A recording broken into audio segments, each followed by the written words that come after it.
Cletus! I need you to come up with social distancing guidelines. But, sir, I just cleaned the toilets here. I wouldn't know the first thing about. Just do it! We're all busy. You're the man for the job. I'll send you an assistant to help you make notes. Good work. Okay. Sir, the Surgeon General just tweeted this. Seriously, people, stop buying masks. They are not effective in preventing general public from catching coronavirus. Sounds like we should mandate masks. Okay, so medical grade masks? No, just anything. An old handkerchief, a worn through t-shirt with holes in it, a maxi pad for all I care. I think these are all medical devices exquisitely designed to keep viruses out of the human body. I think. Tell people to stay 6 feet apart. Why 6 feet? Because we don't use the metric system. This is America. We don't do meters. Yes, sir. I understand why we're measuring in feet, but why 6 of them? It seems like a good medically sound number to me. Okay, we're finding obesity is a factor that terribly increases someone's risk for COVID-19. What do we do? Let's close all the gyms. For how long? We'll reopen the gyms once they're closed long enough that they all go out of business. That way they can't reopen. That sounds effective, sir. And while we're at it, let's close down all the playgrounds. But make sure the vending machines are still open so people can still get their sodas. Sir, may I ask, what are you working on there? Oh, I'm drawing a cat. It's beautiful. Sir, studies have found that with COVID-19 patients in Indonesia, 98.9% of them that had vitamin D deficiency died. But only 4% of patients with vitamin D sufficiency died. And approximately 70% of the US has a vitamin D deficiency. What do you think we should do? We need a new mandate. Everybody's got to stay inside. The last thing we need is people being exposed to the sun, breathing fresh air. They need protection. Oh wait, that looks better like this. And close all the beaches. Okay, people can go back on the beaches again, but only standing or swimming, no sitting. This disease is highly contagious in the sitting position. Is it? Yeah. Okay, restaurants can open again, but there's some highly specific safety guidelines we need to put in place. First off, you have to wear a mask while you're walking to your table, but you don't have to wear a mask while you're seated at your table. Why is that? Because now the virus isn't contagious in the seated position. But you have to put your mask back on to walk to the bathroom. Because this virus is highly contagious in the walking position. Possibly. And there's only one person allowed in the bathroom at a time. God knows people would be having COVID orgies in there if they could. Great ideas, sir. That sounds like enough busy work to make people think we're being effective, don't you think? Excellent, sir.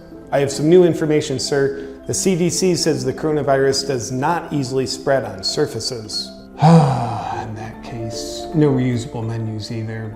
Let's require all restaurants and small businesses that are struggling to hire extra staff to spray down and clean surfaces every hour. Well, that sounds ridiculous. You're right, every 15 minutes. Better to be safe. Sir, the World Health Organization now says that asymptomatic people usually don't spread the coronavirus. Really? Wow, this thing's worse than we thought. Okay, 6 more months of lockdown. But tell them it'll just be 2.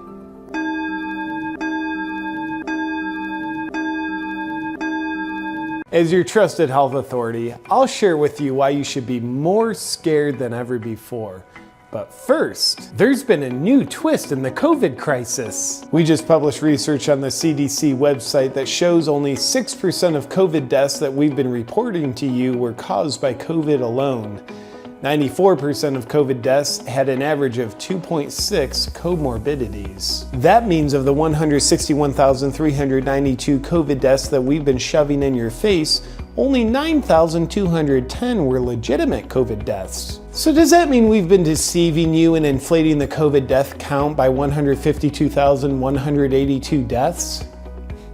Absolutely not, because we genuinely don't believe in math. And does this new information that proves that COVID is far less deadly than we've been trying to get you to believe mean you shouldn't live with intense fear anymore? Absolutely not. As your trusted health authorities, we consider our original estimates of over 2 million COVID deaths in the US to be a far more accurate number than the 9,200 deaths that have actually happened. And of the 9,210 deaths, 90% of them were in people of advanced age, which means young people are at extreme risk because you never know when your age is going to advance by multiple decades all at once. People finding this published information and spreading it around on social media wasn't part of our pandemic because it puts people at risk of not being scared to death of this statistically not very deadly disease. Luckily, we started running smear campaigns on the sources that are highlighting this dangerous fake news that's based on facts. Look for terms like conspiracy theories and fringe theories that we use to make these news statistics irrelevant. And we're also having it censored on social media already for everyone's protection. And to help you further forget this new relevant information, we've also buried it on the CDC website. Good luck finding it. Only 6% of reported COVID deaths actually died from COVID? Now's a great time to discount people that speak of this new information with a well thought out, emotionally charged comment rebutting something they didn't say. Like, oh, so you're saying you don't even care about the people that did die of COVID? You're glad they're dead? You just want sick people to die? Well, because they said nothing to indicate that. Your emotionally fueled abstract assumption is obviously a more accurate expression of what they meant than what they expressed. Now, we plead with you not to use this new information as a rational basis to rethink the level of fear that you're living under, because rethinking your thinking could cause you to change your mind. And changing your mind is uncomfortable and a potential cause of COVID, because our science fiction is yet to prove otherwise. And new information is the new outdated information, so you'll want to stay with the times. So why should you be more scared than ever before? Because statistically speaking, your chances of not dying from COVID are 99.96%. And that means if you're in the 0.04% that does die from COVID, you have a 100% chance of dying. Take a look at the numbers.